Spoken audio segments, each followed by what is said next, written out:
Presiden Prabowo Subianto memberikan tugas kepada Wapres Gibran Rakabuming Raka untuk menghadiri konferensi tingkat tinggi atau KTT G20. Adapun Gibran bertolak menuju Afrika Selatan pada Jumat 21 November. Dalam acara tersebut, Gibran akan pidato mewakili Prabowo.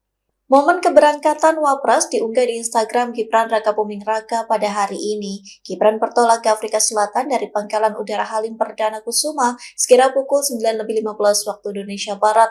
Sejumlah pejabat melepas keberangkatan Gibran, terlihat sang Wapres menggunakan batik lengan panjang berwarna coklat. Gibran akan menghadiri KTT G20 di Afrika Selatan selama 2 hari pada Download Tribun X sekarang, menghadirkan lokal menjadi Indonesia.